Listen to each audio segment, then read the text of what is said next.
कहानी की शुरुआत होती है हमारे मेन कैरेक्टर गांटा से, जो कि एक एडवर्टाइजमेंट देख रहा होता है डेडमैन वंडरलैंड के बारे में। तभी वहाँ पे उसकी दोस्त मिमी आती है और वो पूछती है कि तुम क्या कर रहे हो। गांटा बताता है कि मैं एक ऐसे जेल के बारे में देख रहा हूँ जो अभी भी खुला है और बहुत जल्द हमारा स्कूल हमें वहाँ पे लेकर के जाएगा ताकि हम सब जेल को देख सके। तो मिमी पूछती है कि कौन सा स्कूल भला बच्चों को जेल दिखाने लेके जाता है। तो यहाँ पे गांटा बताता है कि ये वाला जेल बहुत ही यूनिक है क्योंकि इस जेल को एक अम्यूजमेंट पार्क की तरह बनाया गया है और मुझे लगता है कि लोग इस जेल को देखने जाएंगे क्योंकि लोगों ने आज तक ऐसा जेल नहीं देखा। तभी वहाँ पे गांटा का एक और दोस्त आ जाता है और फिर ये तीनों आपस में बात कर रहे होते हैं कि कल तुमने क्या किया और आगे चल करके हम क्या करेंगे। तभी बेल बज जाती है और उसके बाद ये सब लोग अपने अपनी सीट पे बैठ जाते हैं। लेकिन तभी गांटा का ध्यान विंडो के ऊपर जाता है। वो देखता है कि वहाँ पे एक आदमी है और इससे पहले गांटा कुछ भी समझ पाता है अपने दोस्तों को बताता है उस आदमी के बारे में। वो आदमी तुरंत ही यहाँ पे हमला कर देता है क्लासरूम पे। तभी गांटा बेहोश हो जाता है और जब गांटा को होश आता है तो वो देखता है कि उसके हाथ और कपड़ों पे खून लगा है और वो अपनी दोस्त मिमी से पूछ रहा होता है कि क्या हुआ। लेकिन तभी उसे पता चलता है कि मिमी मर चुकी है और जिस आदमी को उसने पहले देखा था उस आदमी ने मिमी का सिर अपने हाथ में पकड़ा हुआ था। और इसके बाद ये आदमी तुरंत ही गांटा पे हमला कर देता है। लेकिन यहाँ पे ये गांटा की जान नहीं लेता बल्कि उसके छाती पे हमला करके उसे बेहोश कर देता है। फिर जब गांटा को होश आता है तो वो अपने आप को हॉस्पिटल में देखता है। वहीं पे पुलिस भी आ जाती है और वो गांटा को बोलती है कि तुम्हें गिरफ्तार किया जाता है क्योंकि तुमने अपने सभी क्लासमेट्स की जान ले ली। लेकिन यहाँ पे गांटा को समझ में नहीं आता कि उसे दोषी क्यों माना जा रहा है, बल्कि उसने कुछ भी किया नहीं है। तो यहाँ पे पुलिस को ऐसा लगता है कि उस मैसेकर में केवल गांटा ही बच पाया है क्योंकि गांटा ने ही अपने सभी दोस्तों की जान ले ली है। और यहाँ पे ये एनिमे ये दिखाना चाहती है कि अगर किसी बड़े दुर्घटना में आपकी जान बच जाती है तो इसका मतलब यही है कि आपको दोषी बना दिया जाएगा। फिर वहाँ पे एक लॉयर आता है जो गांटा को अपने साथ लेके जा रहा होता है। तभी रास्ते में गांटा बताता है कि हमारे क्लासरूम के ऊपर हमला किया गया था एक आदमी के द्वारा जो कि हमारे 3rd फ्लोर के ऊपर उड़ रहा था और ऊपर से उस आदमी ने लाल कलर के कपड़े पहने थे। लेकिन कोई भी गांटा की बात पे भरोसा नहीं करता। तो यहाँ पे गांटा बोलता है कि मुझे भी चोट आई थी, ये देखो मेरे सीने के ऊपर। लेकिन यहाँ पे गांटा देखता है कि उसके सीने पे कोई भी निशान नहीं है। अब यहाँ पे लॉयर को ऐसा लगता है कि गांटा अभी भी इस सदमे से बाहर नहीं आ पा रहा। तो लॉयर बोलता है कि चिंता मत करो, मैं तुम्हारी हेल्प करूंगा ताकि तुम इन चीजों से बाहर निकल जाओ। लेकिन कोर्ट रूम के अंदर सभी जजेस ये फैसला सुनाते हैं कि गांटा को जेल भेज दिया जाएगा जहाँ पे उसे फांसी की सजा दी जाएगी। लेकिन यहाँ पे गांटा इस चीज को मानने के लिए तैयार नहीं था कि उसे जेल भेजा जाएगा। वो बार बार बोलता रहता है कि मेरी कोई गलती नहीं थी। तभी कुछ पेरेंट्स के बच्चे वहाँ पे आ जाते हैं और वो गांटा को लगातार पीट रहे होते हैं। तब वहाँ पे मिमी के फादर भी आते हैं और वो लगातार गांटा को पीट रहे होते हैं। और तभी मिमी के फादर का फोन जब नीचे गिरता है तो वहाँ पे एक वीडियो चलना स्टार्ट हो जाता है जहाँ पे गांटा लॉयर के साथ बातें कर रहा होता है और लॉयर को बताता है कि ये सब चीजें मैंने ही की थी क्योंकि मुझे पता था कि मेरी एज अभी 18+ नहीं है तो कोई भी मेरी बात पे यकीन नहीं करेगा और मुझे इनोसेंट ही समझेगा। इसलिए पहले तो मैंने अपने सभी दोस्तों की जान ले ली और बाद में जिस वेपन से मैंने उनकी जान ली थी उसको मैंने कहीं छुपा दिया है। और अब यहाँ पे गांटा समझ जाता है कि उसे फंसाया जा रहा है। लेकिन अब कोई भी उसकी बात पे यकीन नहीं करेगा और उसे जेल जाना होगा। और यहाँ वंडरलैंड में हम एक लड़की को देखते हैं जिसने एक व्हाइट कलर का कॉस्ट्यूम पहना हुआ है। यहाँ पे लड़की गाना गा रही होती है और तुरंत ही उसको एहसास होता है कि गांटा यहाँ पे आने वाला है। और इसके बाद ये लड़की बोलती है कि बहुत जल्द हम मिलेंगे। और यहाँ पे हम देखते हैं गांटा को जिसको डेडमैन वंडरलैंड के अंदर भेजा जा रहा है। तो कई साल पहले टोक्यो के अंदर एक अर्थक्वेक आया था जिसकी वजह से इनका इकोनॉमी बहुत ज्यादा डूब गया। तब अपने इकोनॉमी को रिवाइव करने के लिए जापान ने एक तरीका ढूंढा। उन्होंने डेडमैन वंडरलैंड का एक ऐसा जेल बनाया ताकि लोग वहाँ पे आकर के घूम सके क्योंकि एक ऐसा जेल जहाँ पे आप घूम सकते हैं इसके बारे में जैसे ही लोगों को पता चलेगा लोग अपने आप ही आएंगे इस जेल को देखने के लिए। और दूर दूर से जब लोग इस जेल को देखने के लिए आएंगे तो जापान का जो रेवेन्यू है वो बढ़ जाएगा। और ये एक प्राइवेट जेल है जिसके अंदर गांटा जैसे एंटर करता है तुरंत ही उसको वहाँ की कॉस्ट्यूम पहना दी जाती है। उसके बाद एक वार्डन वहाँ पे आती है जिसका नाम मकीना है। और यहाँ पे फिर मकीना गांटा और बाकी सभी क्रिमिनल्स को ये समझा रही होती है कि ध्यान से सुन लो मेरी बात, क्योंकि ये एक ऐसा जेल है जहाँ पे हम तुमसे करतब करवाते हैं ताकि लोग यहाँ पे आ सके और खूब सारा पैसा लुटा सके। इसलिए जैसा हम बोलेंगे केवल तुम्हें वैसा ही करना है। और ऊपर से तुम्हारे गले में एक ऐसा टूल बांध दिया गया है जिसकी मदद से हम तुम्हें इलेक्ट्रिक शॉक दे सकते हैं अगर कभी तुम यहाँ से भागने की कोशिश करते हो। और ऊपर से इसके अंदर ट्रैकर भी फिट है तो यहाँ से भागने की मत सोचना। तभी एक दूसरा कैदी वहाँ से जा रहा होता है तो गांटा से टकरा जाता है। उसके बाद वो गांटा के सारा सामान लौटा रहा होता है और बोलता है कि मुझे माफ कर देना।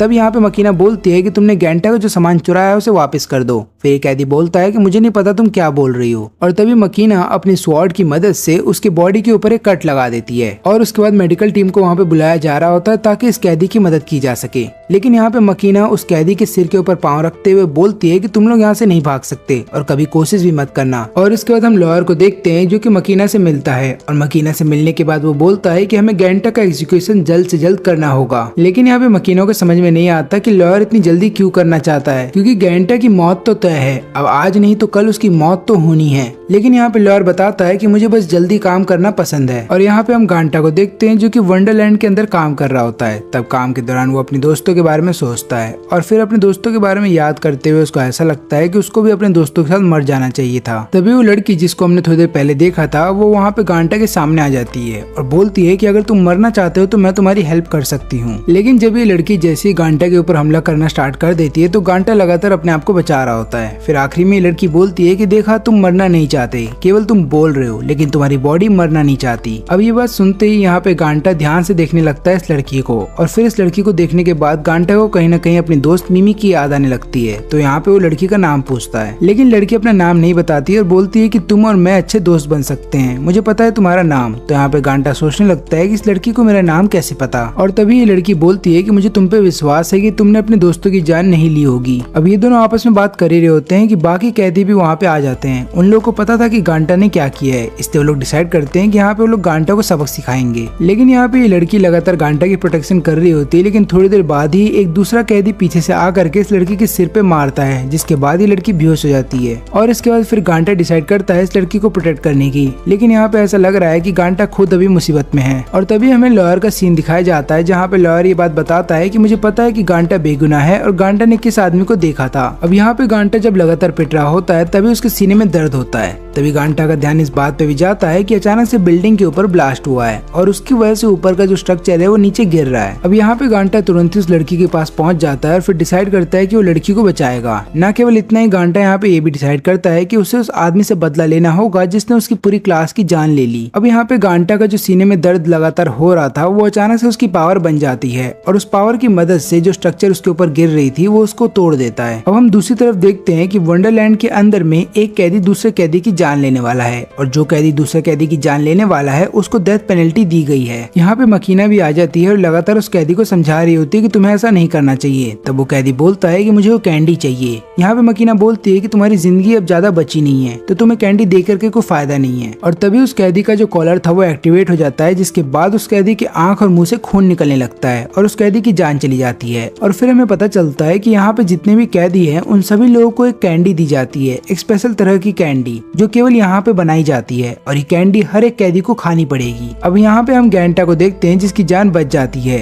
वो यही सोच रहा होता है कि ये सब कैसे हुआ, लेकिन वहीं पे दूसरी तरफ हम देखते हैं उस लड़की को जो नींद में होती है। फिर वो लड़की उठने के बाद अपना नाम बताती है और बोलती है कि मेरा नाम सीरो है। और यहाँ पे सीरो गैंटा को देख के खुश हो जाती है क्योंकि गैंटा ने यहाँ पे उसकी जान बचाई है। फिर दोनों डिसाइड करते हैं कि दोनों एक दूसरे के अच्छे दोस्त बनेंगे। फिर उसी दिन शाम में जब मकीना इस पूरे दुर्घटना को देख रही होती है कंप्यूटर स्क्रीन पे, तब उसे पता चलता है कि बिल्डिंग का स्ट्रक्चर अपने आप नहीं गिरा था, उसे गिराया गया था और ऐसा करने वाला कोई और नहीं बल्कि लॉयर था। यहाँ पे मकीना का ध्यान इस बात पे भी जाता है कि गैंटा के पास ऐसी कौन सी पावर है जिसकी मदद से उसने अपनी और उस लड़की की जान बचा ली और वहीं पे बाकी तीनों कैदियों की जान चली गई है। अब यहाँ पे हम देखते हैं गैंटा को जो कि मेडिकल रूम के अंदर आया था। तब यहाँ पे डॉक्टर उससे सबसे पहला सवाल यही पूछती है कि क्या तुमने अपनी कैंडी खा ली, लेकिन यहाँ पे गैंटा बोलता है कि मुझे इसके बारे में नहीं पता। और तभी हम उस लड़के को देखते हैं जो कि पहले गैंटा से टकरा गया था। फिर यहाँ पे ये लड़का बताता है कि मैंने जानबूझ के तुम्हारी कैंडी अपने पास रख ली थी और यही कारण है कि मकीना ने इसके ऊपर हमला किया था। यहाँ पे ये लड़का ये भी बताता है गैंटा को कि जगह एक नर्क से कम नहीं है, अगर तुम्हें यहाँ पे जिंदा रहना है तो तुम्हें इनकी हर बात माननी पड़ेगी, चाहे वो कितना ही खराब क्यों ना हो। तभी यहाँ पे सीरो भी आ जाती है और वो फिर गैंटा को रिक्वेस्ट करती है कि तुम मेरे साथ क्यों नहीं खेलते। और यहाँ पे इस आदमी को ऐसा लगता है कि सीरो का कहने का मतलब ये है कि तुम डॉग रेस में पार्टिसिपेट क्यों नहीं करते।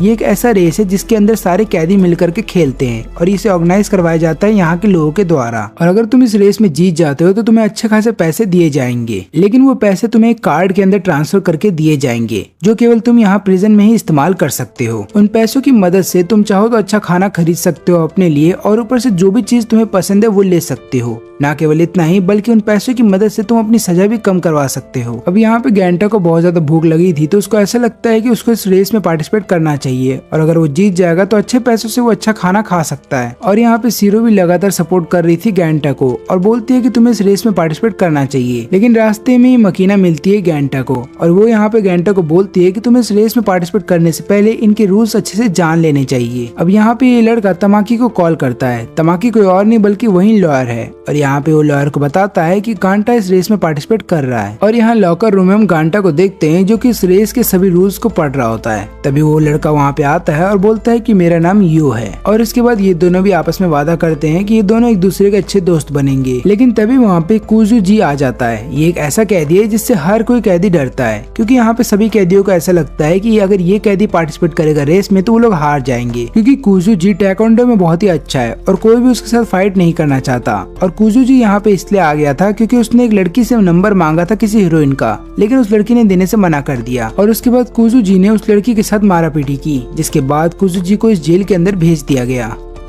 और उसके बाद ये जा करके गांटा के ऊपर हमला करता है और बोलता है कि तुमने मेरे सामने सिर क्यों नहीं झुकाया। इसके अलावा ये यो के ऊपर भी हमला कर देता है और यहाँ पे सभी कैदियों से बोलता है कि तुम में से कोई भी इस रेस में से अपना नाम वापस नहीं लेगा, क्योंकि अगर तुम लोगों ने ऐसा किया तो ये रेस कैंसिल हो जाएगी, जो कि मैं नहीं चाहता, क्योंकि मैं इस रेस को जीतूंगा और सारा प्राइज मनी अपने पास रख लूंगा। और इतना बोलने के बाद ये फिर से गांटा के ऊपर हमला कर देता है और लगातार उसे पीटने लगता है। तभी वहाँ पे सीरो भी आ जाती है और वो गांटा से बोलती है कि मैं तुम्हारे लिए पेस्ट्री लेकर के आई हूँ। लेकिन जब वो गांटा के पास जा रही होती है तो गलती से उसका पाँव कुजू जी के ऊपर आ जाता है। अब यहाँ पे कुजू जी गुस्सा हो जाता है और वो तुरंत ही एक पंच मारने वाला था सीरो को, लेकिन तुरंत ही वहाँ पे मकीना आ जाती है और उसको ऐसा करने से रोकती है। और यहाँ पे मकीना कुजू जी के बॉडी के ऊपर एक छोटा सा कट भी लगाती है और उसको वार्निंग देती है कि अगली बार से ऐसा नहीं होना चाहिए। लेकिन वहीं पे दूसरी तरफ हम देखते हैं यो को, जिसको बहुत ज्यादा चोट लगी होती है, तो वो इस रेस से बाहर हो जाता है। और यहाँ पे सीरो लगातार कोशिश कर रही होती है गांटा को पेस्ट्री देने की, लेकिन गांटा उसे खाने से मना कर देता है और बोलता है कि अभी मुझे पढ़ना होगा कि रूल बुक के अंदर क्या क्या लिखा है। और फिर यहाँ पे गांटा को पता चलता है कि जो इनके गले में कॉलर है वो लगातार इनकी बॉडी में एक केमिकल को इंजेक्ट करता रहता है, यानी कि एक पॉइजन को, और उस पॉइजन का एंटीडोट उस कैंडी के अंदर होता है। इसलिए हर कैदी को लगातार वो कैंडी खानी पड़ती है और अगर कोई कैदी वो कैंडी 3 दिन तक नहीं खाता तो उसकी जान चली जाएगी। लेकिन फर्क इतना है कि वो कैंडी इतना ज्यादा महंगा है कि हर कैंडी को पाने के लिए तुम्हें लगातार रेस करना होगा। और इसके बाद गांटा समझ जाता है कि उसे हर रेस को जीतना होगा और खासकर आज का रेस उसे जीतना होगा, क्योंकि अगर वो हार जाता है तो वो कैंडी नहीं खा पाएगा। अब यहाँ पे लॉयर को भी पता चल जाता है कि गांटा इस रेस में पार्टिसिपेट करने वाला है, इसलिए वो इस गेम को बहुत ज्यादा डिफिकल्ट बना देता है गांटा के लिए। यहाँ पे लॉयर को ये बात भी पता होती है कि इस गेम के अंदर काफी सारे प्रिजनर मर जाएंगे, इसलिए वो अपने हाउस कीपिंग स्टाफ को पहले ही बोल देता है कि जैसे ही कोई मरे तुरंत ही उस जगह को साफ कर दिया जाए। और खासकर यहाँ पे काफी सारे बच्चे भी आने वाले हैं इस शो को देखने के लिए, तो सबको ऐसा लगना चाहिए कि ये सिर्फ एक नाटक है। अब यहाँ पे जैसी रेस स्टार्ट हो जाती है तो उनका सबसे पहला ऑब्स्टिकल ये होता है कि इन्हें ब्लेड से बचते हुए दूसरी तरफ जाना है। यहाँ पे काफी सारे कैदी अपनी जान गंवा देते हैं ब्लेड के बीच में आ करके, और अगर कोई भी कैदी यहाँ से भागने की कोशिश करता है तो उसे गोली मार दी जाती है। अब यहाँ पे जितने भी ऑडियंस होती है उन सबको ऐसा लगता है कि ये सब स्पेशल इफेक्ट है, यानी कि ये सब रियल में नहीं हो रहा। लेकिन इन्हें कोई फर्क नहीं पड़ता अगर ये चीज रियल में भी होती, क्योंकि उनको ऐसा लगता है कि इन कैदियों के साथ यही होना चाहिए। अब इसके दूसरा ऑब्स्टिकल होता है बंजी जंपिंग, जहाँ पे इन्हें एक रस्सी चुननी है और उसके साथ इन्हें कूदना होगा। लेकिन अगर इन्होंने गलत रस्सी चुनी तो ये लोग डायरेक्ट जमीन के ऊपर गिरेंगे। अब यहाँ पे सीरो बोलती है गांटा से कि मैं भी तुम्हारे साथ कूदूंगी।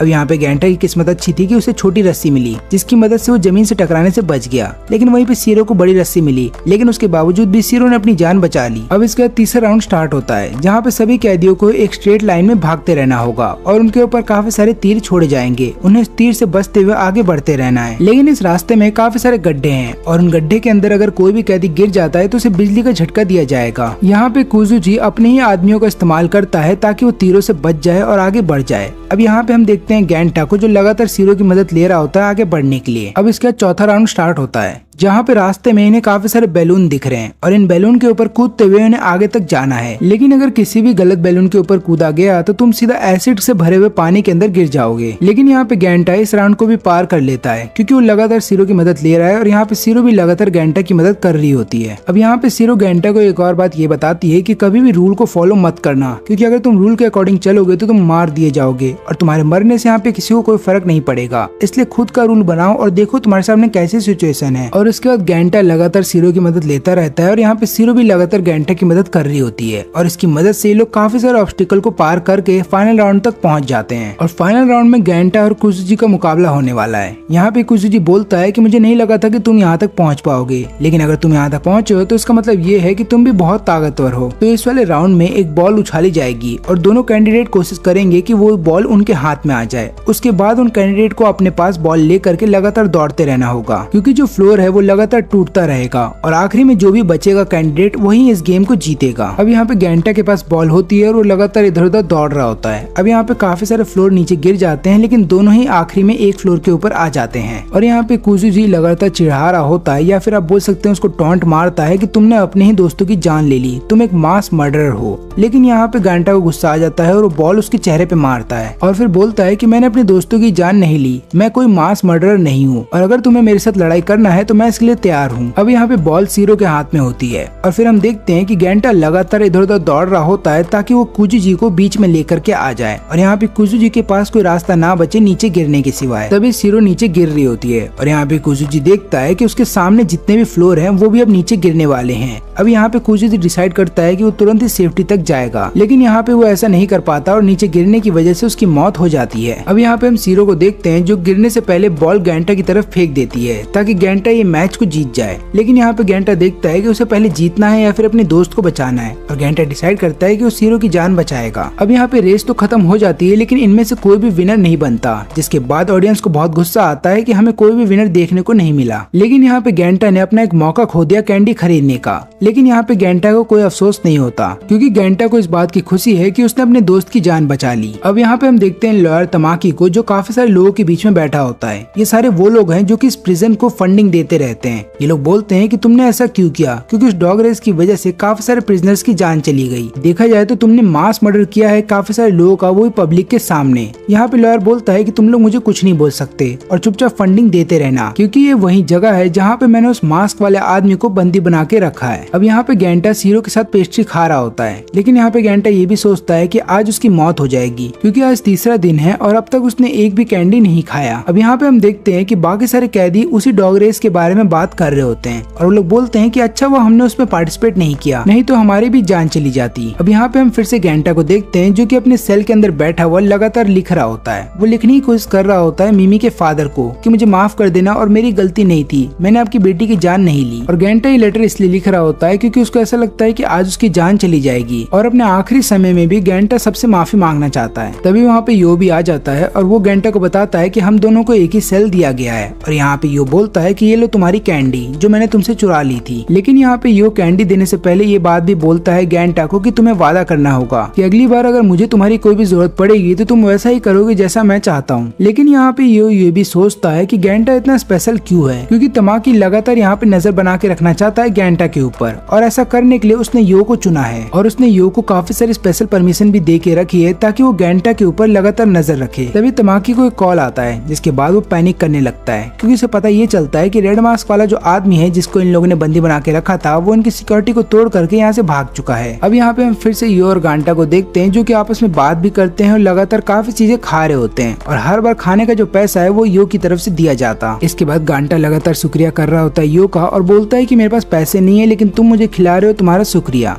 अब यहाँ पे यो को भी शक होने लगता है कि गेंटा ने क्या सही में अपने दोस्तों का खून किया होगा, क्योंकि एक ऐसा लड़का जो हर किसी की रिस्पेक्ट करता है और किसी के साथ भी फाइट नहीं करना चाहता, क्या वो लड़का सही में किसी का खून कर सकता है। अब यहाँ पे गेंटा जब आइसक्रीम खा रहा होता है तो उसको अपने दोस्तों की याद आने लगती है जब वो तीनों मिल करके काफी सारे आइसक्रीम खाया करते थे। और यहाँ पे गेंटा बताता है कि वो एक ऐसा समय था जब मैं अपनी लाइफ खुल के जिया करता था। लेकिन तुरंत ही गेंटा के सीने में फिर से दर्द होने लगता है और उसके थोड़ी देर बाद हम देखते हैं कि वो रेड मैन भी वहाँ पे आ जाता है। वो आते ही अपनी पावर की मदद से एक ऐसा विंड फोर्स क्रिएट करता है कि अगर उसकी चपेट में कोई आएगा तो उसके बॉडी पार्ट कट जाएंगे और यहाँ पे काफी सारे कैदियों की जान चली जाती है। लेकिन उस विंड फोर्स की वजह से यहाँ पे यो को भी चोट लग जाती है और गेंटा ये चीज देख लेता है। फिर गेंटा डिसाइड करता है कि अब वो अपनी वजह से या फिर किसी और की वजह से अपनी दोस्तों की जान नहीं जाने देगा और वो अपनी दोस्तों की जान बचा के रहेगा। और इसके बाद गेंटा अपने अंदर की पावर का इस्तेमाल करता है और एक बहुत ही पावरफुल फोर्स से हमला करता है रेडमैन के ऊपर। लेकिन इससे रेडमैन को कुछ भी नहीं होता और तुरंत ही रेडमैन उधर से भागने लगता है। गेंटा भी उसका पीछा करता है लेकिन इतनी ज्यादा पावर का इस्तेमाल करने के बाद गेंटा वहीं पे बेहोश हो जाता है। अब इन दोनों की फाइट तमाकी भी देख रहा होता है और उसको बहुत ज्यादा मजा आता है। वो बोलता है कि गेंटा को मैंने चुन के सही किया। अगर गेंटा अपनी पावर के ऊपर काबू पा लेता है और बाद में अपनी फुल पोटेंशियल की मदद से वो अपनी पावर को अनलॉक कर लेता है तो इसका मतलब ये है कि ये मेरा अब तक का सबसे बेस्ट प्रोडक्ट बन सकता है। लेकिन यहाँ पे गेंटा की पावर को देखने के बाद यो डर जाता है और यो सोचने लगता है कि मुझे तमाकी के साथ अपना डील तोड़ देना चाहिए, क्योंकि उसको ऐसा लग रहा है कि गेंटा एक मॉन्स्टर है और अगर वो गेंटा के ज्यादा करीब गया और गेंटा को कभी पता चला कि वो उसको धोखा दे रहा है तो हो सकता है गेंटा उसकी जान ले ले। अब यहाँ पे गेंटा को जब होश आता है तो वो मेडिकल रूम के अंदर होता है और यहाँ पे सीरो भी आ चुकी होती है। गेंटा को ऐसा लगता है कि जितनी भी चीजें उसके साथ अभी हुई हैं वो सब एक सपना है, लेकिन जैसे ही उसकी नजर बाकी कैदियों पे जाती है तो उसे पता चल जाता है कि ये कोई सपना नहीं है। गेंटा को इस बात का भी पता चल जाता है कि जिस रेड मैन को उसने अपने क्लासरूम के सामने देखा था वो इसी वंडरलैंड के अंदर रहता है और ऊपर से उसके पास भी वही पावर है जो कि उसने रेड मैन के पास देखी थी। अब यहाँ पे सभी कैदी आपस में बात कर रहे होते हैं कि उस रेड मैन को उन लोगों ने 1 साल पहले भी इसी वंडरलैंड के अंदर देखा था और अभी फिलहाल के लिए उसे पकड़ लिया गया है और ब्लॉक जी में रखा गया है। अब इन लोगों की बातें यहाँ पे गेंटा भी सुन लेता है और वो डिसाइड करता है ब्लॉक जी में जाने की। अब यहाँ पे मकीना को जब अपने साथियों से पता चलता है गेंटा की पावर के बारे में और कैसे सारे कैदी घायल हो गए, तब मकीना डिसाइड करती है कि वो गेंटा को तुरंत ही पकड़ लेगी, क्योंकि यहाँ पे मकीना को ऐसा लगता है कि गेंटा के पास एक बहुत ही पावरफुल वेपन है जिसकी मदद से गेंटा चाहे तो कितने लोगों की जान ले सकता है। इसलिए मकीना चाहती है कि गेंटा को गिरफ्तार कर लिया जाए और किसी और जगह रखा जाए। इसके अलावा मकीना ये भी बोलती है कि वंडरलैंड के अंदर सिक्योरिटी को और भी ज्यादा टाइट कर दिया जाए और सिक्योरिटी को और भी ज्यादा बढ़ाने के लिए एक ऐसे वेपन का इस्तेमाल किया जाएगा जो आज से ठीक 4 साल पहले इस्तेमाल किया गया था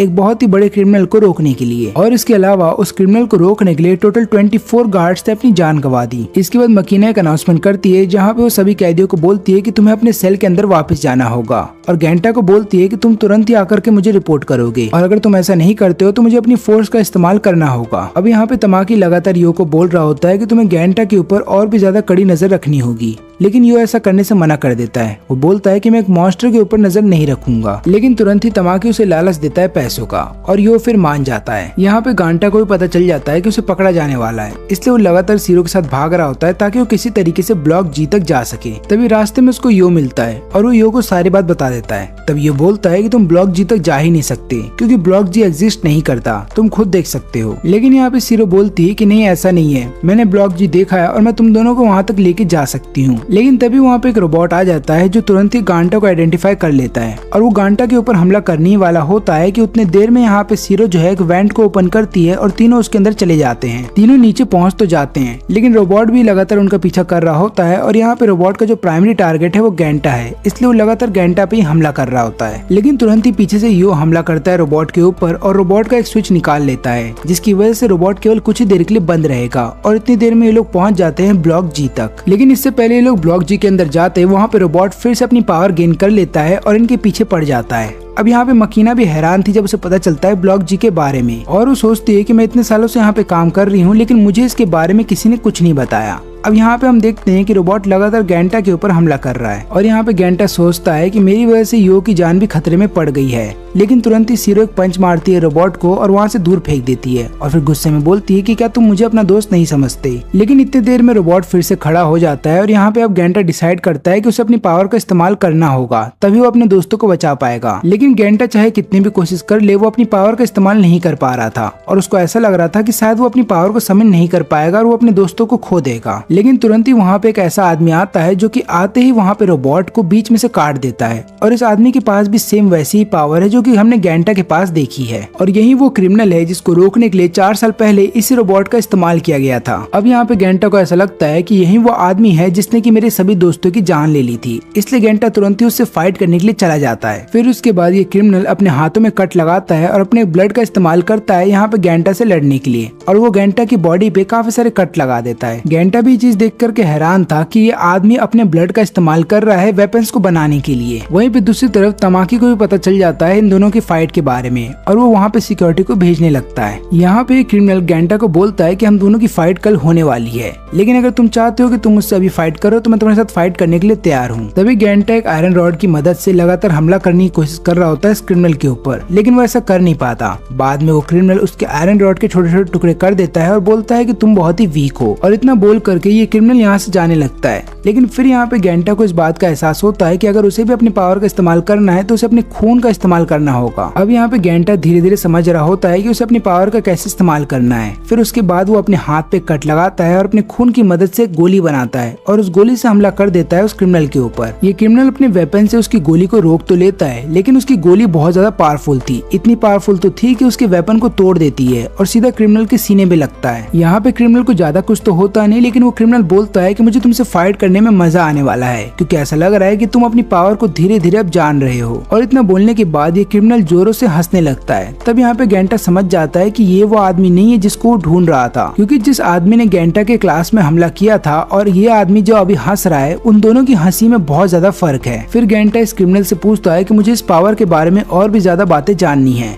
लेकिन यहाँ पे क्रिमिनल बताता है कि मेरा नाम सेंजी है और तुम्हारे अलावा ऐसी पावर कईयों के पास है, और ऊपर से इस पूरे एरिया को बनाया ही इसलिए गया है ताकि हम जैसे लोगों को यहाँ पे कैद करके रखा जा सके। और अगर तुम समझदार हो तो तुम्हें पता चल गया होगा कि तुम्हें यहाँ पे क्यों लाया गया है। और इतना बोलने के बाद सेंजी फिर से गेंटा के ऊपर हमला करने चला जाता है, लेकिन वो जैसे ऐसा करने वाला था तुरंत ही बीच में सीरो आ जाती है और वो सेंजी को ऐसा करने से रोक देती है। लेकिन यहाँ पे सेंजी शर्माने लगता है जब उसे पता चलता है कि सीरो एक लड़की है, और क्योंकि सीरो उसके ऊपर चढ़ गई थी तो यहाँ पे सेंजी दूर हो जाता है। इसके बाद सेंजी बोलता है कि तुम्हें कुछ कपड़े पहन लेने चाहिए, क्योंकि तुम्हारा जो इतना टाइट आउटफिट है उसकी वजह से तुम्हारे बहुत चीजें दिख रही हैं। लेकिन तुरंत ही ट्रैंकुलाइजर का इस्तेमाल किया जाता है और यहाँ पे सेंजी और गेंटा दोनों को बेहोश कर दिया जाता है। और यहाँ पे जब सीरो देखती है कि उन दोनों को बेहोश कर दिया गया है तो वो लगातार हमला करने की कोशिश कर रही होती है बाकी गार्ड्स के ऊपर, लेकिन यहाँ पे सीरो को और यो को भी गार्ड्स के द्वारा पकड़ लिया जाता है। तब तमाकी अपने गार्ड्स को बोलता है कि यो को वापस जाने दो, लेकिन यहाँ पे एक गार्ड पूछता है कि सीरो के ऊपर कोई भी नंबर क्यों नहीं है, लेकिन तमाकी इस बात का कोई भी जवाब नहीं देता और इस बात को टाल देता है। तभी मकीना भी अपने आदमियों को उस तरफ पे भेजती है जहाँ पे गेंटा और सेंजी की फाइट हुई थी,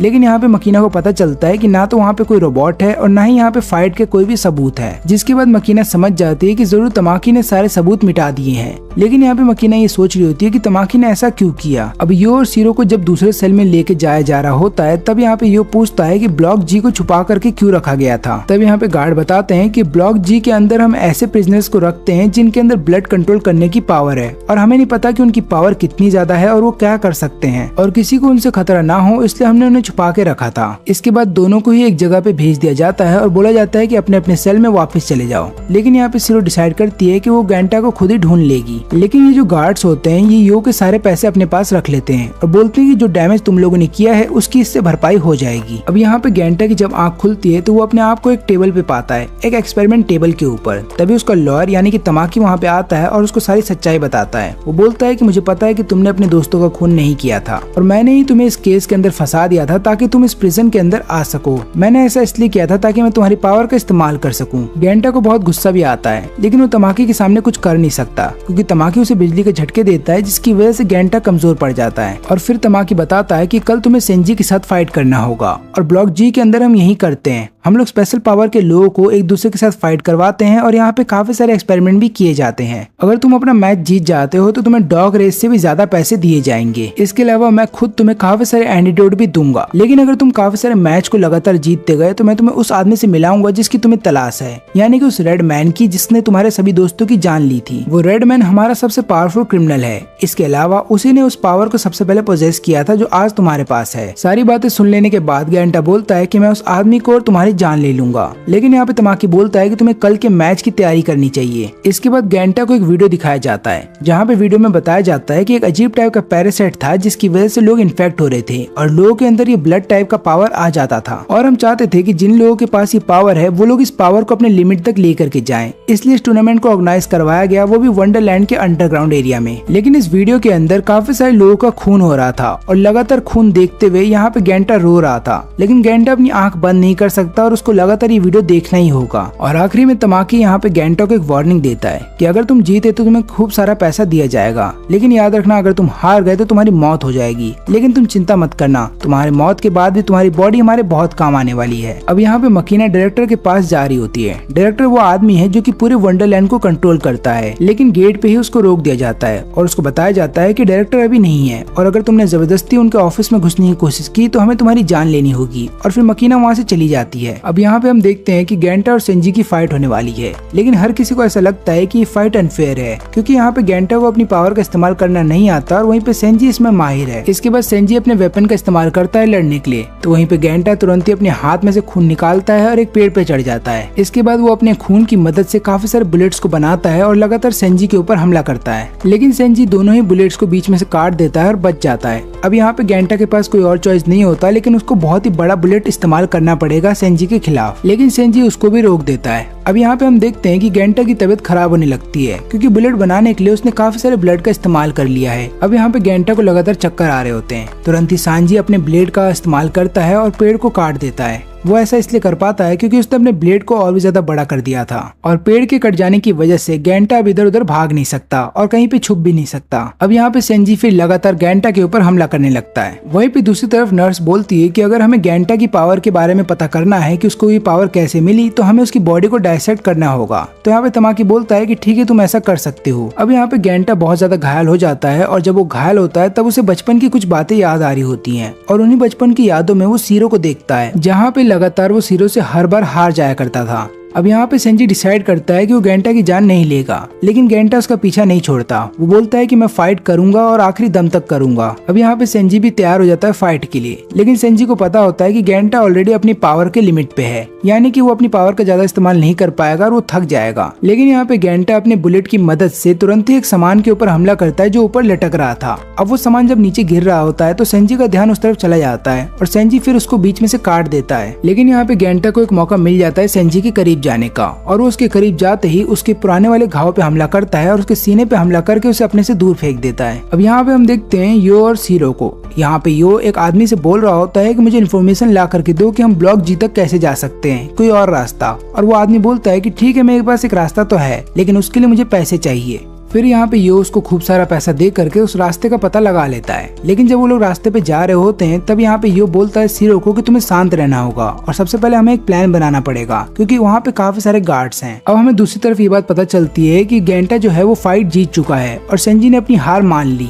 अब इसके बाद जब सेंजी अपनी हार मान लेता है तो वो बोलता है कि हम दोनों अच्छे दोस्त बन सकते हैं और इतना बोलने के बाद वो वहाँ से चला जाता है। सेंजी ने यहाँ पे इसलिए हार मान ली थी क्योंकि चोट लगने की वजह से उसका काफी सारा ब्लड लॉस हो जाता है और उसको पता था कि वो अपने वेपन का इस्तेमाल नहीं कर पाएगा, इसलिए उसने अपनी हार मान ली। लेकिन तुरंत ही गेंटा देखता है कि टीवी स्क्रीन के ऊपर सेंजी को बंदी बना के रखा गया है और क्योंकि सेंजी ने हार मान ली है तो उसको पनिशमेंट दिया जाएगा। और जैसे ही सेंजी बोलता है रुकने के लिए तभी मशीन के ऊपर दिखता है आँख और इसका मतलब ये है कि अब सेंजी की एक आंख निकाली जाएगी। और यहाँ पे गेंटा देखता है कि उसके आंखों के सामने सेंजी का एक आंख निकाल लिया जाता है। अब यहाँ पे सीरो जो है वो कमांड टावर के अंदर चली जाती है और वहाँ के सभी गार्ड्स को हरा देती है। लेकिन उसके बाद उसको पता चलता है कि यो ने उसको धोखा दिया क्योंकि यहाँ पे यो उसको चारा बनाना चाहता था ताकि सभी गार्ड्स जो हैं सीरो की तरफ चले जाएं और वो अकेला ही ब्लॉक जी तक पहुँच जाए। लेकिन जैसे ही वो ब्लॉक जी की तरफ जाने वाला था वो देखता है कि कमांड टावर पे एक ब्लास्ट होता है और वहाँ पे जितने भी गार्ड्स थे उनके बॉडी के टुकड़े इधर उधर गिरने लगते हैं। लेकिन यहाँ पे यो तब देखता है सीरो को और उसको पता चलता है कि सीरो के पास भी ऐसी पावर है जिसकी मदद से वो किसी की भी जान ले सकती है तुरंत ही। और यो इसको देख करके डर जाता है क्योंकि सीरो उसकी तरफ स्माइल कर रही थी, लेकिन तुरंत ही सीरो बेहोश हो जाती है। फिर उसके बाद हम देखते हैं कि डायरेक्टर के गेट के बाहर जो गार्ड्स खड़े रहते हैं वो आते हैं और सीरो को वहाँ से ले जाते हैं। उनका ध्यान यो की तरफ भी जाता है लेकिन वो लोग यो को इग्नोर कर देते हैं। इसके बाद यो डिसाइड करता है कि वो अगली बार गेंटा और यहाँ पे सीरो के बीच में नहीं आएगा क्योंकि अगर वो उन दोनों के बीच में आया तो हो सकता है वो दोनों इसकी जान ले ले। अब यहाँ पे गेंटा अपने दोनों दोस्तों के बारे में सोच ही रहा होता है कि तुरंत ही उसे एक आवाज आती है जहाँ पे एक आदमी एक लड़की के हाथ में से फ्लावर छीनने वाला है। लेकिन वहाँ पे गेंटा आता है और उस आदमी को अपना खाना दे देता है। ये आदमी गेंटा का खाना तो खा जाता है लेकिन उसके अलावा वो उसका प्लेट भी खा जाता है। लेकिन इस आदमी की भूख तब भी नहीं मिटती। वो बोलता है कि मुझे वो फ्लावर पॉट भी चाहिए। फिर ये दोनों कैसे भी करके उस लड़की के सेल में जाकर के छुप जाते हैं और यहाँ पे ये लड़की बोलती है कि मेरा नाम मीना है। फिर इसके बाद मीना बताती है कि मैंने तुम्हारी फाइट भी देखी थी, मुझे वो फाइट बहुत ही अच्छी लगी। और इतना बोलने के बाद वो गेंटा के बहुत ही करीब चली जाती है। लेकिन यहाँ पे गेंटा को कुछ अजीब सी फीलिंग होने लगती है तो वो यहाँ पे बोलता है कि तुम्हारा फ्लावर पॉट बहुत ही अच्छा है। वो ऐसा इसलिए करता है ताकि टॉपिक चेंज हो जाए।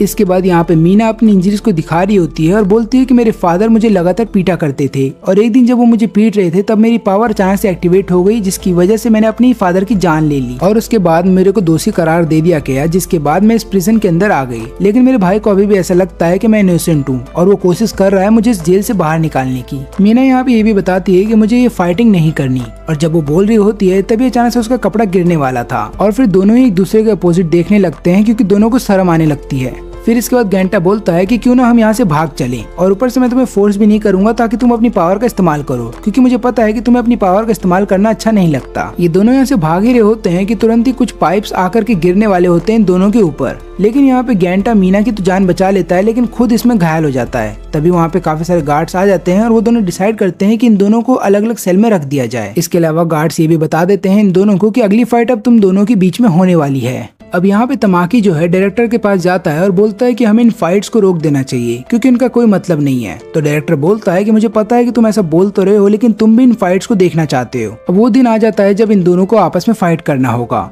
यहाँ पे गेंटा बोलता है कि हमें आपस में लड़ने की जरूरत नहीं है, लेकिन मीना तुरंत ही अपने कान में से खून निकालती है और यहाँ पे गेंटा के पाँव पे हमला करती है ताकि गेंटा इधर उधर भाग ना पाए। और यहाँ पे फिर मीना बताती है कि मैं एक साइको हूँ, मुझे लोगों का खून करना बहुत अच्छा लगता है और मैंने तुमसे जितनी भी बातें कल बोली थी वो सब झूठ थी। अब इतनी बातें सुन लेने के बाद गेंटा को गुस्सा आ जाता है और वो भी हमला करने लगता है मीना के ऊपर। तभी हम देखते हैं कि वहाँ पे यो भी आ जाता है क्योंकि यो ने एक गार्ड के ऊपर हमला किया था और उस गार्ड के कपड़े पहन करके वो यहाँ पे आ गया। और यहाँ पे फिर यो रिवील करता है कि मीना मेरी सिस्टर है और मैं लगातार पैसे इकट्ठा कर रहा था ताकि मैं उसकी फ्रीडम को खरीद सकूं। तभी वहाँ पे 2 और गार्ड आ जाते हैं और वो यो को अपने साथ ले जाने लगते हैं, लेकिन तमाकी बोलता है कि यो को भी उस केज के अंदर डाल दो। यहाँ पे मीना समझ जाती है कि उसका भाई उसके लिए जेल के अंदर आया है, लेकिन इतना सुन लेने के बावजूद भी और ये सब देखने के बावजूद भी मीना का जो ट्रू कलर था वो नहीं बदलता। उसको अभी भी इन चीजों में बहुत मजा आ रहा था। अब यहाँ पे यो को ऐसा ही लगता है कि उसकी बहन बहुत ही ज्यादा इनोसेंट है, लेकिन यहाँ पे गेंटा उसको सारी सच्चाई बताने वाला था कि तुम्हारी बहन कैसी है, लेकिन वो ऐसा कर पाता मीना तुरंत ही उसके ऊपर पाँव पे हमला करती है और उसके बाद उसे बोलती है चुप रहने के लिए। मीना ऐसा दिखाती है कि वो इनोसेंट है। इसके बाद यहाँ पे गांटा जब हमला करने वाला था मीना के ऊपर, तुरंत ही यो बीच में आ जाता है और बोलता है कि मेरी बहन के ऊपर तुम हमला नहीं करोगे। लेकिन वहीं पे मीना बोलती है कि मैं सबसे पहले तो यो के ऊपर हमला करूंगी, यानी खुद के भाई पे, और बाद में मैं गेंटा के ऊपर हमला करूंगी ताकि मैं दोनों को हरा सकूं। और फिर यहाँ पे यो बताता है कि मुझे पता है कि मेरी बहन के पास किस तरीके की पावर है। तो होता यूं है कि उस दिन मेरे फादर मेरी बहन का रेप करने वाले थे और मैं अपनी फादर की जान लेने वाला था, लेकिन तुरंत ही मीना ने अपनी पावर का इस्तेमाल किया और हमारे फादर की जान चली गई। इसके बाद यो मीना को बोलता है कि मुझे पता है कि तुम बहुत ज्यादा झूठ बोलती हो, लेकिन अब तुम्हें झूठ बोलने की कोई जरूरत नहीं है क्योंकि तुम जैसी भी हो मेरी बहन हो और मैं वादा करता हूँ कि मैं तुम्हारी प्रोटेक्शन लगातार करता रहूंगा। लेकिन मीना को इन चीजों से कोई फर्क नहीं पड़ता। वो अपनी ही पावर का इस्तेमाल करती है अपने भाई को टॉर्चर करने के लिए और फिर लगातार उसे पीटने लगती है। और यहाँ पे गेंटा जब अपनी पावर का इस्तेमाल कर रहा होता है यो की जान बचाने के लिए, तब यहाँ पे मीना यो को सामने ले आती है एक शील्ड की तरह ताकि गेंटा उसके ऊपर हमला ना कर पाए। और फिर यहाँ पे मीना बताती है कि मुझे मेरी फैमिली से कभी प्यार था ही नहीं और ना ही मेरे भाई से, मैंने बस सबका इस्तेमाल किया ताकि मैं अपना फायदा निकाल सकूं। यहाँ पे मीना ये भी बताती है कि मुझे मेरी माँ से भी नफरत है क्योंकि अर्थक्वेक के दौरान जब मैं एक टेबल के अंदर फंस गई थी तब मेरी माँ ने मुझे नहीं बचाया बल्कि एक फ्लावर पॉट को लेकर के वहाँ से निकल गई थी। अब यहाँ पे मीना जब ये सारी बात बता रही होती है, तुरंत ही गेंटा उसके हाथ पे हमला करके यो की जान बचा लेता है। लेकिन यहाँ पे मीना तुरंत ही गेंटा का हाथ बांध देती है, लेकिन उसके बाद गेंटा अपनी पावर का इस्तेमाल नहीं करता बल्कि मीना के डायरेक्ट पास आकर के सिर से हमला करता है, जिसके बाद मीना हार जाती है। लेकिन यहाँ पे जो ऑडियंस जो इनका फाइट देख रही होती है उन्हें मजा नहीं आता। वो बोलती है कि गेंटा बहुत ही ज्यादा वीक है और उसने अपने ब्लड का इस्तेमाल नहीं किया इस फाइट को जीतने के लिए।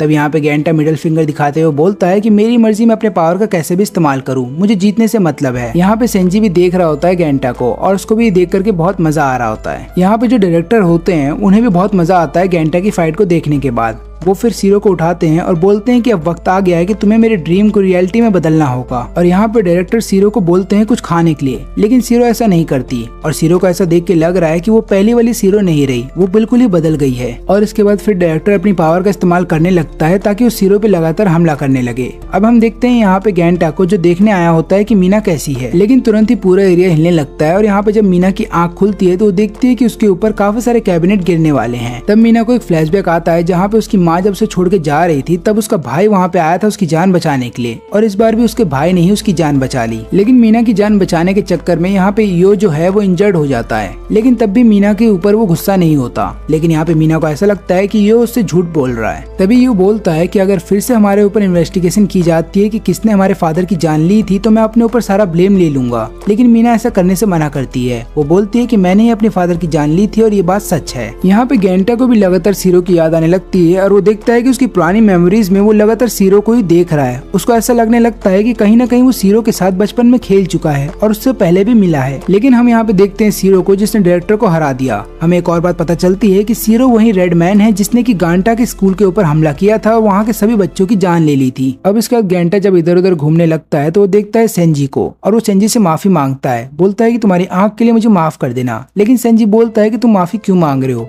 ये सब चीजें तो मेरे साथ होती रहती है, इन बातों को भूल जाओ। लेकिन मैं तुम्हें एक बात बता दूं कि तुम्हारे जितने भी हमले हैं उनके अंदर काफी सारा गैप है और उन्हें ठीक करने की जरूरत है। इसके बाद गेंटा यो के पास जाता है और पूछता है कि सीरो कहाँ पे है। तो यो बताता है कि मुझे नहीं पता, वो मुझसे अलग हो गई थी। तब यहाँ पे गेंटा बताता है कि मुझे याद आया कि मैं सीरो के साथ पहले भी खेल चुका हूँ और जिस जगह पे मेरी माँ काम किया करती थी वो एक रिसर्च फैसिलिटी थी और वहीं पे सीरो रहा करती थी। और मुझे याद है कि मैं हर बार सीरो से मिलने जाया करता था, लेकिन एक दिन सीरो को इंजेक्शन लगा था जिसकी वजह से उसका मूड खराब था और जब मैं उससे बात करने की कोशिश कर रहा था तो उसने मुझे अपने रूम से बाहर निकाल दिया। और जब मैं वहाँ से बाहर जा ही रहा था तभी एक डॉग ने मेरे पे अटैक कर दिया था और जब मैंने मदद के लिए किसी को बुलाया तब वहाँ पे सीरो आती है और उस डॉग को मार देती है और उसके बाद से हम दोनों काफी अच्छे दोस्त बन जाते हैं। ये बातें सुन लेने के बाद यो का मन कर रहा था कि वो सच्चाई बता दे गेंटा को, वो बता दे कि सीरो जिस तरीके से वो इमेजिन कर रहा है वैसी अब नहीं रही। लेकिन यो को ऐसा लगता है कि अगर वो गेंटा को सारी सच्चाई बता देगा तो यहाँ पे गेंटा का दिल टूट जाएगा। और यहाँ पे मकीना को गुस्सा आ रहा था, उसको इसलिए गुस्सा आ रहा था क्योंकि तमाकी ने जितने भी ब्लॉक जी के बारे में इन्फॉर्मेशन थी उसको हटा दिया था कंप्यूटर सिस्टम से। और फिर मकीना डिसाइड करती है कि वो दूसरा रास्ता अपनाएगी, यानी कि रूल्स को तोड़ेगी ताकि वो देख सके कि सच्चाई क्या है। अब यहाँ पे तमाकी के पास नर्स आती है और बताती है कि जब मैंने गेंटा का एग्जामिन किया था तब मुझे उसके सीने से रेड कोट मिला था। यहाँ पे तमाकी बताता है कि ये रेड कोट किसी और के नहीं बल्कि उन्हीं कपड़ों के टुकड़े हैं जो कि सीरो पहना करती है और यहाँ पे वो कपड़े जो है डायरेक्टर के पास ही रहते हैं। और मैं तो वेट कर रहा हूँ कि कब डायरेक्टर मर जाए, जैसे वो मर जाएगा इस पूरे एरिया का कंट्रोल मेरे हाथ में आ जाएगा। अब यहाँ पे यो तमाकी से मिलता है और फिर तमाकी बताता है कि तुम चाहो तो अपनी बहन के लिए कितना ही पैसा इकट्ठा कर लो लेकिन उसको यहाँ से नहीं निकाल पाओगे। अब यहाँ पे गेंटा जब यो की तरफ जा रहा होता है तभी एक लड़की बीच में आ जाती है, वो तुरंत ही गेंटा के ऊपर हमला करके उसे बेहोश कर देती है और अपने साथ कहीं ले जाती है। फिर गेंटा को जब होश आता है तो ये लड़की बोलती है कि मेरा नाम कारा है। तभी वहाँ पे एक और आदमी आ जाता है जिसका नाम नागी है और फिर नागी बताता है कि मेरे पास काफी सारे लोगों की ऐसी टीम है जो मिल करके यहाँ से भागना चाहती है और मुझे पता है कि तुम भी इस जेल से निकलना चाहते हो, इसलिए हमारा साथ दो। गांटा बोलता है कि पहले मुझे मीना की जान बचानी होगी, मुझे मीना को भी अपने साथ लेकर के आना होगा, लेकिन वो दोनों उसे ऐसा करने से रोक देते हैं और बोलते हैं कि मीना की अभी पनिशमेंट चल रही है, तुम्हें टीवी के ऊपर देखना होगा कि मीना के साथ क्या होने वाला है। लेकिन यहाँ पे मीना के पनिशमेंट में केवल हेयर निकलता है, इसका मतलब ये है कि केवल उसके बाल के कुछ टुकड़े काटे जाएंगे। अब ये चीज देख करके मीना बहुत खुश होती है, ना केवल मीना बल्कि यहाँ पे गेंटा भी खुश होता है कि मीना को कोई पनिशमेंट नहीं दी गई। लेकिन तभी वहाँ पे एक मॉन्क आ जाता है यो को अपने साथ लेकर के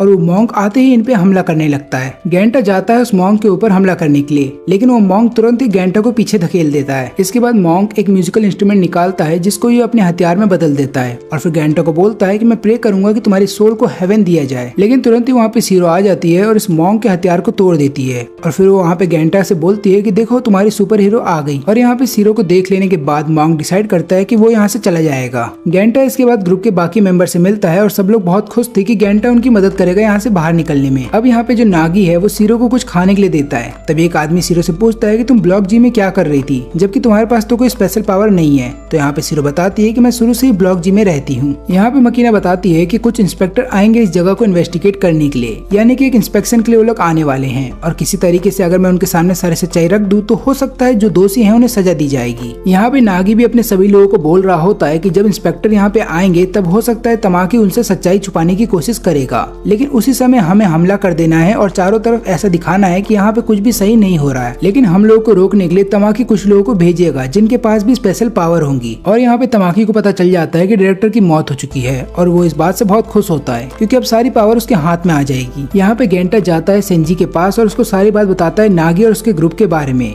यहाँ पे सेंजी बताता है कि मुझे पता है उनके ग्रुप के बारे में और मुझे पता है वो लोग क्या करते हैं और मुझे ये भी पता है कि क्यों नागी इस जगह से नफरत करता है और खासकर तवाकी से। तो होता यूँ है कि 2 साल पहले नागी को अपनी वाइफ से लड़ना पड़ता है और ये सब जानबूझ के तवाकी करवाता है। अब उस लड़ाई में यहाँ पे नागी जानबूझ के हार जाता है और उसको पनिशमेंट के तौर पे उसका जो गला है उसके अंदर से वोकल कॉर्ड को हटा दिया जाता है। लेकिन यहाँ पे तवाकी रुकता नहीं, वो बल्कि डिसाइड करता है कि वो नागी की वाइफ को भी पनिशमेंट देगा। लेकिन दोनों वहाँ से भागने लगते हैं। तभी वो मॉन्क हमला करता है नागी की वाइफ पे और नागी की वाइफ की जान चली जाती है और आखिरी समय में नागी अपनी वाइफ का नाम भी नहीं ले पाता। अब यहाँ पे गेंटा जब नागी से मिलता है तो बताता है कि मुझे पता चला तुम्हारे बारे में और मैं माफी मांगता हूँ कि तुम्हारे साथ ऐसा हुआ। तब यहाँ पे नागी बताता है कि मुझे किसी से कोई नफरत नहीं है और ना ही तो मुझे रिवेंज लेना है, मैं तो बस इतना चाहता हूँ कि मैं यहाँ से कहीं दूर चले जाऊँ। लेकिन हो सकता है कि इनका फ्रीडम इन्हें इतनी जल्दी नहीं मिल पाएगा क्योंकि यहाँ पे जो मॉन्क है उसने अपने एक आदमी को नागी के ग्रुप के अंदर भेज दिया है। इस इन्फॉर्मर का नाम है रुकीरो और ये जाकर के मॉन्क को सारा प्लान बता देता है जो नागी ने डिसाइड किया है। अब वो दिन आ जाता है जब इंस्पेक्शन टीम यहाँ पे पहुँच जाती है और वो लोग कुछ दिन यहाँ पे रुकने वाले हैं और यहाँ पे नागी सभी टीम मेंबर्स को प्लान बता रहा होता है। वो बोलता है कि हमारा मेन मकसद ये नहीं है कि हम लोग यहाँ से भाग जाएं, बल्कि ये है कि हम लोग दुनिया को दिखाएं कि यहाँ पे क्या होता है, किस तरीके से हमारे साथ व्यवहार होता है और किस तरीके से लोगों की जान ले ली जाती है। अब ये लोग डिसाइड करते हैं कि लोग ने जो प्लान बनाया है उसको ये लोग एक्शन में लेकर के आएंगे और यहाँ पे गार्ड्स भी देखते हैं कि किस तरीके से हर जगह सिक्योरिटी को तोड़ा जा रहा है। अब इसके बाद इन्हें एक ब्रिज पार करना होगा आगे जाने के लिए, लेकिन इस ब्रिज के ऊपर एक वेट लिमिट है और अगर उस लिमिट को क्रॉस किया गया तो ये ब्रिज टूट जाएगा। तभी एक आदमी जिसके पास गेंटा की तरह ब्लड का पावर है वो एक ब्रिज बना देता है, लेकिन जैसे ही लोग ब्रिज के ऊपर चढ़ के दूसरी पार जा रहे होते हैं तुरंत ही वहाँ पे काफी सारे रोबोट आ जाते हैं। वो लोग इनके ऊपर एसिड से हमला करते हैं और इस हमले में एक दो लोग वहीं पे मार दिए जाते हैं और रोबोट का जो एसिड है वो ब्रिज के ऊपर भी गिर जाता है और उन लोगों को पता होता है कि ये ब्रिज टूटने वाला है। तुरंत ही कारा एक पेनड्राइव दे देती है गेंटा को और बोलती है कि यहाँ से कहीं दूर चले जाओ, तुम लोग यहाँ से भागो, मैं इस ब्रिज को संभालूंगी। और जब तक सब लोग यहाँ से कहीं दूर नहीं चले जाते तब तक कारा उस ब्रिज को संभालती है। उसके बाद वो अपने ब्लड की मदद से एक शील्ड बनाती है ताकि उसके ऊपर एसिड ना गिरे और इसके बाद कारा जो है वो लगातार रोबोट से लड़ने लगती है। वो काफी सारे रोबोट को तोड़ तो देती है लेकिन आखिरी में ब्रिज टूट जाता है और कारा बाकी रोबोट्स के साथ नीचे जमीन पे गिर जाती है। अब ये सब लोग दूसरी तरफ तो आ जाते हैं, लेकिन आगे बढ़ने के लिए इन्हें एलिवेटर की जरूरत पड़ेगी और एलिवेटर तभी चल पाएगा जब नागी अपने साथी के साथ वहाँ पे कंट्रोल रूम के ऊपर टेक ओवर कर लेगा।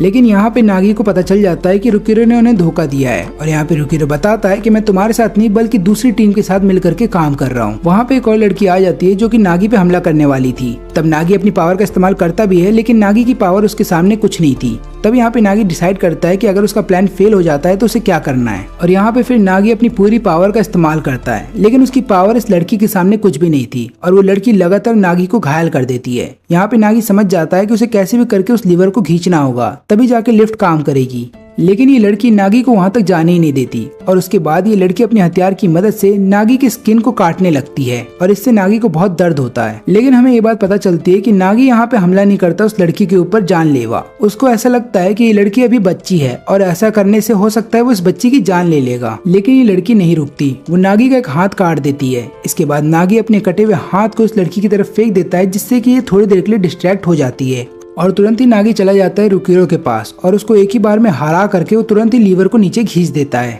अब यहाँ पे जितने भी लोग होते हैं वो सभी ऊपर जाने के लिए तैयार थे। वो सब लोग जैसे ही ऊपर पहुंचते हैं तो देखते हैं कि वहाँ पे मॉन्क अपनी आर्मी के साथ आ गया है और मॉन्क पहले से तैयार था इन लोगों के लिए, इसलिए वो तुरंत ही इन पे हमला कर देता है। ये लोग भी मॉन्क के ऊपर हमला करते हैं, लेकिन इनकी पावर मॉन्क के सामने टिक नहीं पाती और धीरे धीरे करके हर कोई मर रहा था। अब यहाँ पे रुकिरो को जब होश आता है तो वो बोलता है कि तुम बेमतलब के लिए अपनी जान दे रहे हो, क्योंकि तुम्हें भी पता है कि तुम यहाँ से कभी भाग नहीं पाओगे और जितने लोग तुम्हारे साथ हैं वो लोग भी यहीं पे मार दिए जाएंगे और तुमने गलती किया गेंटा के ऊपर भरोसा करके। वो सबसे ज्यादा कमजोर है, वो कुछ भी नहीं कर पाएगा। लेकिन यहाँ पे नागी बोलता है कि ऐसी बात नहीं है, तुम देखना जैसा मैंने सोचा है वैसा होके रहेगा। लेकिन यहाँ पे हम देखते हैं कि गेंटा के ग्रुप में जितने भी मेंबर थे वो सारे मार दिए जाते हैं और केवल अकेला गेंटा ही बचा होता है। अब यहाँ पे हम देखते हैं नागी को, जो कि अपने दांतों में से एक चिप निकालता है और लगातार कॉल करने की कोशिश करता है। वो फिर बोलता है कि अगर कोई भी हमारे मीटिंग रूम में अभी अवेलेबल है तो तुरंत हमारी मदद करने के लिए पहुंचे। लेकिन हम देखते हैं कि वहाँ पे सीरो आ जाती है और सीरो एक और आदमी को वहाँ पे देखती है। अब यहाँ पे हम देखते हैं कि मॉन्क जो है गेंटा के सामने आ जाता है। गेंटा उस पर हमला तो करता है लेकिन मॉन्क को उससे कुछ भी नहीं होता। लेकिन यहाँ पे मॉन्क डिसाइड करता है कि वो गेंटा के ऊपर हमला नहीं करेगा, क्योंकि उसको पता है कि अगर वो गेंटा के ऊपर हमला करेगा भी तब भी गेंटा को ज्यादा चोट नहीं लगेगी। और तब मॉन्क का एक आदमी आकर के उसे बोलता है कि तुम्हें बुलाया गया है और फिर वहाँ से जाने से पहले मॉन्क गेंटा को बोलता है कि हम फिर मिलेंगे। अब यहाँ पे गेंटा के पास एक हार्ड ड्राइव है और उसके साथ केवल 3 ही लोग बचे हैं जो लोग छुप गए थे जब ये लड़ाई हो रही थी। और यहाँ पे गेंटा सोचता है कि उसे कैसे भी करके इस हार्ड ड्राइव को लेकर के जाना पड़ेगा उन इंस्पेक्टर के पास। लेकिन तुरंत ही वहाँ पे सीरो आती है और गेंटा से पूछती है कि उस हार्ड ड्राइव को मुझे दो और उसके बाद वो एक ऐसे रूम में उस हार्ड ड्राइव को फेंक देती है जो रूम फटने वाला था। गेंटा उस पर बहुत गुस्सा होता है और बोलता है कि तुम्हारी वजह से हमारी आखिरी उम्मीद भी हमारे हाथ से चली गई है। तब यहाँ पे सीरो बोलती है कि तुम बहुत ही ज्यादा वीक हो और मैं नहीं चाहती कि तुम्हें कुछ भी हो, इसलिए मैं ये सब कर रही हूँ ताकि तुम्हारी प्रोटेक्शन कर सकूं। तभी गेंटा एक पंच मारता है सीरो को और बोलता है कि अगली बार से मेरे सामने मत आना, कहीं दूर चली जाओ मेरी नजरों से। इसके बाद सभी लोग अपने मीटिंग रूम में वापस आ जाते हैं, जहाँ पे वो लोग देखते हैं कि कारा अभी जिंदा है। कारा आने के बाद जब सारी कहानी सुनती है तो उसे पता चलता है कि इन लोगों की कोई भी गलती नहीं है। और यहाँ पे कारा बताती है कि हमें फिर से कोशिश करती रहनी पड़ेगी, बस हमें किसी तरीके से एक आदमी को इंस्पेक्टर के पास भेजना है ताकि वो अपनी पावर दिखा सके इंस्पेक्टर के सामने और उसको सारी सच्चाई बता सके। कारा को इस बात का भी भरोसा होता है कि नागी अभी जिंदा होगा, क्योंकि मॉन्क उसको इतनी जल्दी मारेगा नहीं। और यहाँ पे ऐसा ही होता है, नागी अभी भी जिंदा होता है और मॉन्क उसको बोलता है कि मैंने तुम्हें जिंदा इसलिए रखा है ताकि तुम अपने ग्रुप को छोड़ करके मेरा ग्रुप को ज्वाइन कर लो। अब यहाँ पे मकीना अपने साथी के साथ मिल करके तमाकी के रूम में घुस जाते हैं और बाद में तमाकी के कंप्यूटर से सारा डेटा कॉपी कर रहे होते हैं। लेकिन तुरंत ही तमाकी एक इंस्पेक्टर के साथ वहाँ पे आता है और हमें पता चलता है कि कुछ इंस्पेक्टर भी तमाकी के साथ मिले हुए हैं। अब यहाँ पे हम देखते हैं कि रुकिरो तुरंत ही मीटिंग रूम में आता है और बोलता है कि जो हार्ड ड्राइव हमें दिया गया था उसके अंदर बम था। इसका मतलब ये है कि हमें धोखा दिया गया है और कोई तो गद्दार है जो हमारे बीच में रह रहा है। और ये सुनने के बाद गेंटा को ऐसा लगता है कि शायद सीरो सही बोल रही थी और वो सही में उसकी जान बचाना चाहती थी। अब यहाँ पे जो मॉन्क है वो लगातार नागी को फोर्स कर रहा होता है ग्रुप को ज्वाइन करने के लिए और वो बोलता है कि अगर तुमने ऐसा नहीं किया तो मैं तुम्हारे पुराने ग्रुप के जितने भी मेंबर्स हैं उन सबकी जान ले लूंगा। अब यहाँ पे सीरो बहुत ज्यादा दुखी होती है क्योंकि गांटा ने उसके ऊपर चिल्लाया है और वो सोच रही होती है कि गांटा ने ऐसा क्यों किया। उसके बाद वो डायरेक्टर के ऑफिस में जाती है और कुकी खाने लगती है और कुकी खाते खाते वो रो रही होती है। अब यहाँ पे हम देखते हैं कि रुकिरो तुरंत ही अपना प्लान सबको बता देता है और बोलता है कि मैं ही वो व्यक्ति हूँ जिसने तुम सबको धोखा दिया है। इसके बाद वो अपनी बाकी आर्मी को भी वहाँ पे ले आता है और फिर बोलता है कि सब लोग मिल करके गांटा के ऊपर हमला करो। और यहाँ पे दो लोग सामने आते हैं गांटा के ऊपर हमला करने के लिए, लेकिन उसी वक्त सेंजी भी आ जाता है बीच में ताकि वो गांटा की जान बचा सके। और यहाँ पे फिर बोलता है कि तुम में से जो भी स्ट्रांग हो वो आकर के मुझसे लड़े। इसके बाद सेंजी अपने हथियार से इनके ऊपर हमला तो करता है, लेकिन इनका हथियार जो है सेंजी के सामने टिक जाता है और उनको कुछ भी नहीं होता। तब यहाँ पे सेंजी डिसाइड करता है कि वो अपने ब्लड को और भी ज्यादा ताकतवर करेगा, यानी कि अपने हथियार को और भी ज्यादा पावरफुल बनाएगा। और इतना करने के बाद वो उनके ऊपर सुपरसोनिक स्पीड से हमला करता है, जिसके बाद वो उनके काफी सारे सोल्जर्स को मार गिराता है। और यहाँ पे रुकिरो जो अभी थोड़ी देर पहले हंस रहा था वो फिक्र करने लगता है अपनी जान के लिए। उसको ऐसा लगता है कि उसे यहाँ से भाग जाना चाहिए। अब यहाँ पे हम देखते हैं नागी को, जिसको काफी सारे ड्रग्स दिए जाते हैं, लेकिन उसके बावजूद भी नागी मना कर देता है उनके ग्रुप को ज्वाइन करने के लिए।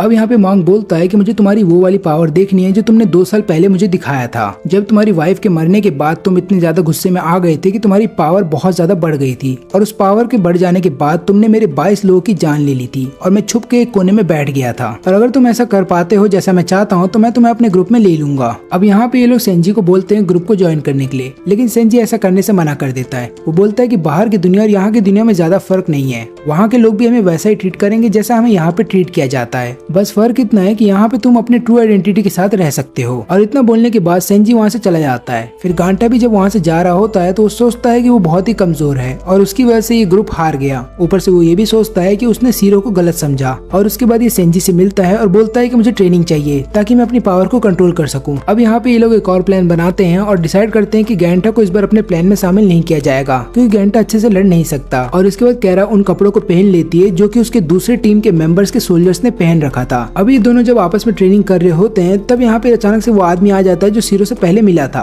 वो यहाँ पे आते ही गांटा से पूछता है कि सीरो कहाँ पे है, लेकिन यहाँ पे सेंजी समझ जाता है कि ये आदमी कौन है और वो पूछता है कि तुम इतने समय से कहाँ पे थे। फिर ये आदमी बताता है कि मेरा नाम टोटो है और मैं बहुत ही कमजोर हो गया हूँ, इसलिए मुझे तुम्हारा खून चाहिए। लेकिन यहाँ पे सेंजी ऐसा करने से मना कर देता है। वो बाद में गांटा को बोलता है, लेकिन गांटा भी ऐसा करने से मना कर देता है। यहाँ पे हम नागी को देखते हैं जिसको ड्रग का ओवरडोज हो जाता है और वो अपनी आदमियों की जान लेने लगता है। फिर इसके बाद हम देखते हैं कारा को जो कि मॉन्क के आदमियों के साथ मिल करके काम कर रही होती है, लेकिन हम देखते हैं कि उसके सामने सीरो आ जाती है जो कि अभी नशे में है। और यहाँ पे फिर कारा डिसाइड करती है कि उस सीरो का ध्यान रखेगी, लेकिन तुरंत ही वहाँ पे मॉन्क आ जाता है और वो पहचान लेता है कारा को। अब इसके बाद मॉन्क टीवी के ऊपर सबको बोल रहा होता है कि अगर तुम लोगों ने मेरी बात नहीं मानी तो मैं इन दोनों के साथ वो करने वाला हूँ जो तुमने नहीं सोचा होगा, क्योंकि इन दोनों के साथ ही मेरे जितने भी आदमी है मिल करके खेलेंगे। तब यहाँ पे कारा बोलती है कि तुम्हें इसकी बात सुनने की कोई जरूरत नहीं है, जैसा हमने प्लान किया था वैसा ही करते रहो। और गांटा ये चीज देख लेने के बाद तुरंत ही मॉन्क की तरफ भाग के जा रहा होता है। यहाँ पे सेंजी सोचता है कि काश ये वैसा ही करे जैसा मैंने इसे सिखाया है। गांटा यहाँ पे भाग करके जा तो रहा होता है कारा के लिए, लेकिन वो भागते समय सोच रहा होता है कि कारा ने उसे जानबूझ के प्लान के बारे में नहीं बताया क्योंकि उन लोगों को पता था कि मैं वीक हूँ, लेकिन मैं यहाँ पे कारा की जान बचा करके रहूंगा।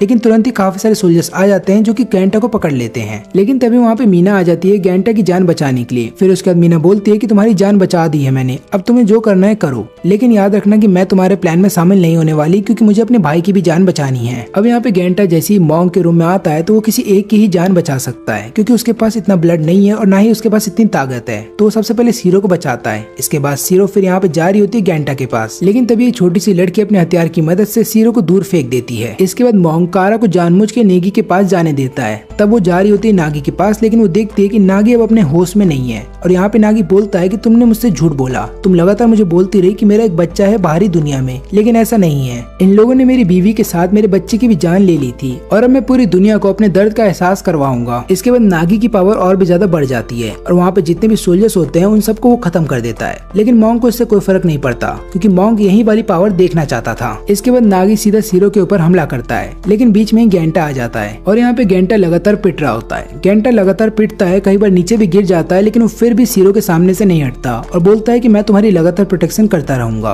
और फिर वो नागी को बोलता है कि जिस तरीके से तुमने अपनी बीवी बच्चों को खो दिया है, मैंने भी अपने करीबी दोस्तों को खोया है, लेकिन वो तुम थे जिसने मुझे ये बताया कि हमें कभी भी उम्मीद नहीं खोनी चाहिए और हमें अपने आप को लगातार इम्प्रूव करना चाहिए और हमें हमारे पास्ट को पीछे ही छोड़ देना चाहिए ताकि हमारा फ्यूचर अच्छा बन जाए। और अब यहाँ पे नागी लगातार अपने बीवी बच्चों को याद करने लगता है और वो सोच रहा होता है कि वो कैसा इंसान हुआ करता था और वो कैसा इंसान बन गया है। लेकिन यहाँ पे अब गेंटा के पास ज्यादा टाइम नहीं है क्योंकि उसे कैसे भी करके कैंडी खानी होगी आज, नहीं तो उसकी मौत हो जाएगी। और यहाँ पे फिर कारा नागी को एक थप्पड़ मारती है और बोलती है कि तुम्हारे बीवी बच्चे भले ही तुम्हारे साथ नहीं है, लेकिन हम सब एक फैमिली हैं और हम सब तुम्हारा साथ कभी नहीं छोड़ेंगे। और इतना बोलने के बाद कारा जैसे ही पीछे मुड़ती है, तुरंत ही मॉन्क एक स्वॉर्ड उसके सीने के आर पार कर देता है। ये चीज देख करके गेंटा को बहुत गुस्सा आता है और फिर गेंटा तुरंत ही मॉन्क के ऊपर हमला करता है। लेकिन यहाँ पे मॉन्क को उसके हमले से कुछ भी नहीं होता और मॉन्क कहीं पे जाकर के छुप जाता है। और यहाँ पे कारा अपने पावर का इस्तेमाल करती है ताकि वो अपनी ब्लीडिंग को रोक सके। और यहाँ पे मॉन्क को ऐसा लगता है कि नागी जाकर के कारा की जान ले लेगा, लेकिन जब वो बाहर आता है तो उसे पता चलता है कि नागी अपने होश में आ चुका है। अब यहाँ पे जो मॉन्क है वो अपने हथियार की मदद से सबसे पहले तो नागी पे हमला करता है और न केवल नागी पे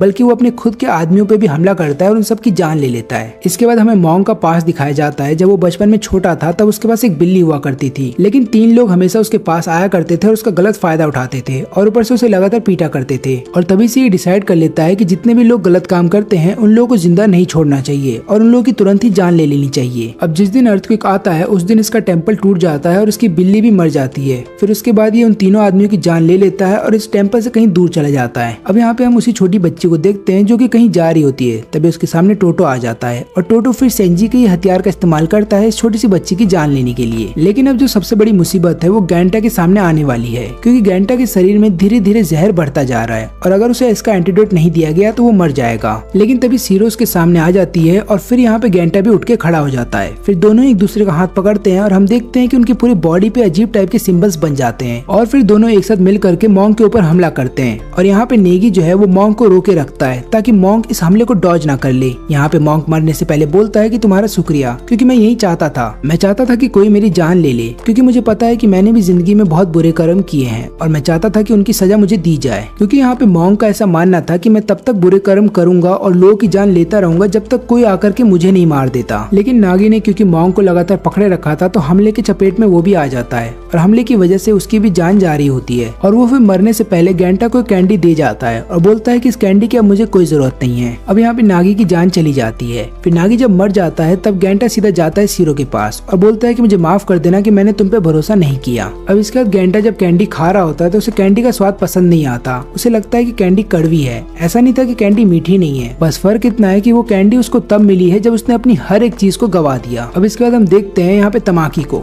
जो कि बोलता है कि मॉन्क किसी काम का नहीं था। वहाँ पे मकीना भी होती है। वो बोलती है कि तुम्हें इस बात की फिक्र नहीं है कि 11 दिन से गेंटा और यो यहाँ से गायब थे और 11 दिन बाद वो लोग वापस लौट करके आ गए हैं। लेकिन तमाकी बोलता है कि ऐसा हो ही नहीं सकता कि कोई जेल से भाग जाए और मुझे पता ना चले। तब मकीना डिसाइड करती है कि वो उन दोनों के पास जाएगी और सच्चाई का पता लगाएगी। लेकिन तब तक के लिए अब इस जगह का न्यू डायरेक्टर तमाकी बन चुका है। इसके बाद हम गेंटा और सीरो दोनों को देखते हैं जो कि एक जगह पे बैठे हुए होते हैं। तभी सीरो एक गाना गाती है और फिर गेंटा को याद आता है कि उसकी माँ भी उसको बचपन में यही गाना गा कर सुनाया करती थी। तब गेंटा बोलता है कि इस गाने को गाने की कोई जरूरत नहीं है और आज के बाद मेरे सामने ये गाना मत गाना। और फिर यहाँ पे गेंटा बताता है कि जब वो आदमी मेरे हर एक क्लासमेट की जान ले रहा था और आखिरी में मेरी जान लेने भी वाला था, तब उसने भी यही सेम गाना गाया था और तब से मुझे ऐसा लगता है कि वो आदमी मेरे बारे में बहुत कुछ जानता है। और इसी के साथ ये एनिमे यहीं पे खत्म होता है। अगर आपको इस एनिमे के बारे में और भी ज्यादा चीजें जाननी है तो आप इसका मंगा पढ़ सकते हैं, क्योंकि इस एनिमे का कोई भी नया सीजन नहीं आने वाला, वो ऑलरेडी कैंसिल हो चुका है।